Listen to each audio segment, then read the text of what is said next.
శ్రీ దత్త దర్శనం పార్ట్ 4 వేదదానము. బ్రహ్మగారు మానవ సృష్టి ప్రారంభించిన తొలినాళ్లలో ఉద్భవించిన ఆ తొలి మానవులు సనక సనందనాదులంతా ధర్మపరాయణులు, తపోనిష్టా గరిష్ఠులు, రాగద్వేష విహీనులు, ఆత్మవేత్తలు అయి అంతర్ముఖులై ఉండిపోయారు. మరి అనంత ముఖాలుగా సృష్టి వృద్ధి కావాలని కాంక్షిస్తున్న బ్రహ్మగారికి వీరి ప్రవృత్తి విచారహేతువుగా ఉంది. ఆయన బాగా ఆలోచించాడు. మానవులకు ఒక రవ్వైన అవిద్యావరణం ఉంటే కాని తన పని సాగదనుకున్నాడు. వెంటనే ఆయన తమస్సు, మోహము, మహామోహము, తామిశ్రము, అంధతామిశ్రము అనే 5 శాఖలు కలిగిన అవిద్యను సృష్టించాడు. మోహం అంటే దేహాభినివేశం, మహామోహం అంటే భోగాభినివేశం, తామిశ్రం అంటే క్రోధం, అంధతామిశ్రం అంటే తన ధన భోగాలకు హాని కలిగితే తను మృత్యుతుల్యున్నైపోయాను అనుకోవటం. ఈ అవిద్యను ఇన్ని అవాంతర సూక్ష్మ భేదాలతో సృష్టి చేయటంలో ఆయన ఆ అవిద్యను చాలాసేపు చాలా తీవ్రంగా భావన చేయాల్సి వచ్చింది. అలా భావన చేసి సృష్టించిన అవిద్య ఆహా అదెంత బలమైందో మరి. పుట్టడంతోటే ముందర సృష్టికర్తనే ఆవహించేసింది. దాంతో ఆయనకు బుద్ధి పనిచేయడం మానేసింది. ఆ బుద్ధికి వేదాలు స్ఫురించడం ఆగిపోయింది. ఆయనకు గుడ్డితనము, చెవిటితనము, మూగతనము, కుంటితనము అన్నీ కలిసి వచ్చినట్లయిపోయింది. ఆయన దుఃఖార్తుడైపోయాడు. ఆయన మెల్లిగా తెలివి తెచ్చుకొని ఉపాయం ఆలోచించి సహ్యాద్రికి వచ్చి అక్కడ కొలువైయున్న పరాశక్తి స్వరూపిణి జగదాంబిక అయిన రేణుకామాతను ధ్యానించాడు. ఆ తల్లి అనతి కాలంలోనే సాక్షాత్కరించింది. బ్రహ్మగారు నమస్కరించి, అమ్మా త్రిలోక జనని, సృష్టి వృద్ధిని కోరి నేను అవిద్యను సృష్టించాను. అది నన్నే ఆవరించేసింది. ఇప్పుడు నేను వేదాలు మర్చిపోయాను. చివరికి గాయత్రి మంత్రమైనా గుర్తు రావటం లేదు. తల్లి, ఈ ఆపదను నేను భరించలేకుండా ఉన్నాను. నన్ను అనుగ్రహించి మళ్ళీ వేదాలు నాకు స్ఫురించేలా చెయ్యి అని మనవి చేశాడు. అది విని రేణుకామాత అభయమిచ్చి, ఓయ్ బ్రహ్మ, ఎందుకంత బెంబేలు పడతావు? పూర్వం ఒకసారి వేదాలు అపహరింపబడగా వాసుదేవుడు నీకు మళ్ళీ వాటిని తెచ్చి అప్పగించలేదా? ఈ మాట కూడా ఆ వాసుదేవున్నే ప్రార్థించు అంది. అది విని బ్రహ్మదేవుడికి ఏదో కొత్త విషయం గుర్తు వచ్చినట్లయి ఆనందపడి వాసుదేవుడి కోసం వైకుంఠంలో వెతకటం ప్రారంభించాడు. కానీ అవిద్యావృద్ధుడైన బ్రహ్మగారికి వాసుదేవుడు ఎక్కడా కనిపించలేదు. అక్కడ కృష్ణమలక అంటే నల్ల ఉసిరి వృక్షం మాత్రం కనిపించింది. బ్రహ్మగారు దాన్ని చేతబుచ్చుకొని వాసుదేవుడు కనబడనందుకు ఖేదపడుతూ తిరిగి వచ్చి ఆ వృక్షాన్ని రేణుకామాత ముందు పెట్టి ఆ తల్లిని ప్రార్థించాడు. అమ్మా, స్వామి కనిపించలేదు, ఈ వృక్షం మాత్రమే కనిపించింది అని. ఆ తల్లి నవ్వి ఇలా చెప్పింది, ఓయ్ సృష్టికర్త, నీలాంటి అవిద్యా మోహితాత్ములను అనుగ్రహించేందుకే వాసుదేవుడు శ్రీ దత్తాత్రేయ మూర్తి అయి ఈ సహ్యాద్రిపై నివసిస్తున్నాడు. భయపడకు, నేను ఆయనను రప్పిస్తాలే అని చెప్పి ఆ జగన్మాత మనసా ధ్యానించి అనగాదేవి సహితుడైన దత్తస్వామిని అక్కడికి రప్పించి, ఈ బ్రహ్మకేమో కావాలట చెప్పు అని పలికింది. దత్తస్వామి గంభీర స్వరంతో ఇలా చెప్పసాగాడు, ఓ సృష్టికర్త, జాగ్రత్తగా విను. సమస్త వాగ్మయము నాదాత్మకంగా ఉంది. ఆ నుండి క్ష వరకు ఉన్న అక్షరాలన్నింటిలోనూ జాగ్రత్తగా చూస్తే అంతర్లీనంగా ఒకే ఒక నాదం ఉంది. ఆ నాదమే ఈ అక్షరాల్ని ప్రకాశింపజేస్తుంది. ఆ నాదమే నీ ఎదురుగా ఉన్న ఈ జగజ్జనని రేణుక. అందువల్లనే ఈ తల్లిని బ్రహ్మరూపిణి, వేదమాత, సావిత్రి అని బ్రహ్మవాదులు వ్యవహరిస్తూ ఉంటారు. అలాగే ఏకవీర, ఏకమాత్ర అని కూడా వ్యవహరిస్తూ ఉంటారు. అంతేకాక ఆమెకే క్లాదిని, విమల, ఉత్కర్షిణి, జ్ఞానయోగ, ఇత్య, ఈశాన, ప్రహ్వి, అనుగ్రహ అని 8 పేర్లుండటం చేత ఆమెను అష్టపర్యాయవాచిక అని కూడా వ్యవహరిస్తారు. ఆమె ఒక్కతే ఈ జగత్తుకు తల్లి. ఆమె తప్ప జగత్తులో వేరే వస్తువు లేదు. ఆమె ఒక్కతే అనేక రూపాలతో కనిపిస్తోంది. కనుకనే ఆమెను ఏకవీర అంటారు. ఓ చతురానన, మళ్ళీ చెబుతున్నాను, ఆమెయే వేదమాత గాయత్రి, బ్రహ్మరూపిణి. దత్తాత్రేయ స్వామి ఉపన్యాసం రవ్వంతసేపు ఆగింది. బ్రహ్మగారు సాలోచనంగా దత్తస్వామి వంక చూస్తూ, ఓహో, ఏకవీరే గాయత్రియా, ఆమెయే వేదమాత అయ్యిందా? అనేటంతో హఠాత్తుగా దత్తస్వామి పక్కనే ఉన్న అనగాదేవి ముఖంలోంచి వేదాలు ఆవిర్భవించి మెరుపుల్లాగా మాత ముఖంలో ప్రవేశించాయి. అది చూసి బ్రహ్మ పరమానందంతో ఎగిరి గంతేశాడు. ఆయనకు త్రుటి కాలంలో సాంగోపాంగంగా సమస్త వేదాలు మళ్లీ స్ఫురించాయి. ఆయన మహోత్సాహంతో రేణుకామాతను స్తుతి చేశాడు. అమ్మా, నీ కృప వల్ల, ఈ దత్తాత్రేయుని కృప వల్ల నాకిప్పుడు తెలుస్తోంది. అకారోకార అర్ధమాత్రాత్మకమైన ఓంకారమే నీ నిజస్వరూపం. గాయత్రాది సమస్త ఛందస్సులు నీ అంగాలు. నీవే వేదమాతవు. నీ ఒక్కత్తివే అనంత రూపాలతో భాసిస్తున్నావు అని అనేక విధాలుగా రేణుకామాతను స్తుతించి దత్తాత్రేయ స్వామికి నమస్కరించి సెలవు పుచ్చుకొని బ్రహ్మగారు కృతార్థుడై వెళ్లిపోయాడు.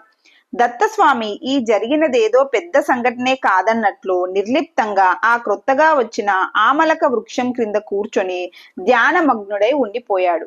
ఆ విధంగా దత్తస్వామి మీనావతారంలో లాగా బ్రహ్మగారికి మళ్లీ వేదాలను దక్కించి ఆయనకు గురువు అయ్యాడు. ఆయన దుఃఖాన్ని పోగొట్టి ఆయనకు రక్షకుడు అయ్యాడు. ఆమలకాశ్రమం. ఆ ఆమలక వృక్షం వల్లనే ఆ ప్రాంతానికి ఆమలకాశ్రమం అని, ఆమలకి గ్రామం అని పేరు వచ్చింది. నిజానికి ఆమలక వృక్షం గురించి తెలుసుకోవలసింది ఇంకా ఉంది. పూర్వం దేవదానవులంతా కలిసి సముద్రమతనం చేస్తున్నప్పుడు అందులో నుంచి లక్ష్మి, కౌస్తుభమణి మొదలైన అమూల్య వస్తువులు అనేకం పుట్టాయి. వాటితో అమృతమయమైన ఆమలక వృక్షం ఒకటి ఉద్భవించింది. దేవతలు దాన్ని లక్ష్మీదేవితో పాటు శ్రీహరికి సమర్పించారు. ఆయన దాన్ని లక్ష్మీదేవి ప్రీతి కోసం క్షీరాబ్దిలోనే ఉంచాడు. ఆ తర్వాత ఆయన త్రిమూర్తాత్మకుడై దత్తాత్రేయమూర్తిగా భూమిపై అవతరించబోయేటప్పుడు ఆ వృక్షంలో అర్ధాంశాన్ని తనతో కూడా తెచ్చుకోవాలని సంకల్పించాడు. అయితే తనతో పాటు ఆ వృక్షం కూడా త్రిమూర్తాత్మకంగా కావాలని ఆయన భావించాడు. మరి ఆయన సంకల్పం సత్య సంకల్పం కదా. బ్రహ్మగారు స్వహస్తాలతో దాన్ని తెచ్చి భూలోకంలో ప్రతిష్ఠించే సన్నివేశం అనంతర కాలంలో కుదిరింది. దాంతో ఆ వృక్షంలో బ్రహ్మాంశ విష్ణాంశలు అప్రయత్నంగా చేరినాయి. దత్తస్వామి ఆ వృక్షం కింద కూర్చొని తపస్సు చేసుకుంటూ వచ్చాడు. చాలా కాలం జరిగింది. జగదాంబిక అయిన రేణుకామాత రేణుక అనే పేరుతోనే అవతరించి శివాంశ సంభూతుడైన జమదగ్ని మహర్షికి భార్య అయింది. ఆ దంపతులకు నారాయణాంశ సంభూతుడైన పరశురాముడు పుత్రుడయ్యాడు. తరువాత కారణాంతరాల చేత జమదగ్ని మునికి కార్తవీర్యార్జునితో వైరం వచ్చింది. ఆ వైరం వల్ల చివరకు కార్తవీర్యార్జుని కొడుకులు జమదగ్నిని చాటుగా హత్య చేశారు. అది తెలిసి పరశురాముడు క్షత్రియుల్ని నాశనం చేస్తానని శపథం పట్టాడు. అయితే రేణుకామాత ముందు తండ్రి శవానికి దత్తాత్రేయ స్వామి చేత సంస్కారాలు చేయించి తర్వాత ప్రతిజ్ఞ నెరవేర్చుకోమంది. అప్పుడు తండ్రి శవాన్ని తల్లిని తీసుకుని పరశురాముడు దత్తాశ్రమానికి వచ్చాడు. అక్కడ అమృతమయమైన ఆమలక వృక్షాన్ని చూసి రేణుకామాత ఇలా అంది. నాయనా, ఆ ఆమలక వృక్షం సాక్షాత్ విష్ణువు. దీనిలో బ్రహ్మాంశం నిహితమై ఉంది. నీవిప్పుడు ఈ వృక్షాన్ని అధిరోహించి పరమేశ్వర స్వరూపుడైన నీ తండ్రిని ధ్యానించు. అప్పుడిది మూర్తి త్రయాత్మకంగా అవుతుంది. పరశురాముడు తల్లి ఆజ్ఞను శిరసా వహించాడు. అప్పుడా రేణుకామాత ఆ వృక్ష చరిత్రంతా పరశురాముడికి చెప్పి ఇలా అంది. నాయనా, ఇది ఇప్పుడు మూర్తి త్రయాత్మకంగా అయ్యింది. ఇది వైకుంఠంలోనిది. అర్ధాంశం ఇక్కడకు వచ్చింది. మరో అంశం పాతాళంలో కూడా ఉంది. కాగా ఇది ముల్లోకాలకి వ్యాపించింది. ఇది దత్తస్వామికి అత్యంత ప్రియమైనది. దీని దర్శనం చేతనే మానవులకు పాపాలు తొలగి చిత్తానికి శాంతి లభిస్తుంది. నీ ప్రతిజ్ఞ తీరాక నువ్వు దీని కింద విశ్రమించు. ఆ ఆమలకంలో అంటే ఉసిరి అంతటి మహత్వం ఉంది. అందువల్లనే ఆ గ్రామం మొత్తం ఒక క్షేత్రం అయిపోయింది. ఆమలకి గ్రామమని, ఆమలకాశ్రమమని ప్రసిద్ధి పొందింది.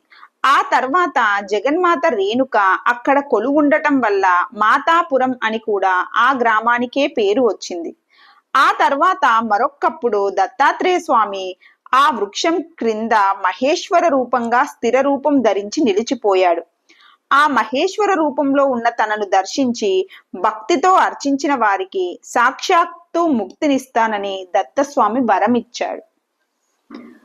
పద్మతీర్థం. పరుసవేది తగిలితే మట్టైనా బంగారం అవుతుందంట.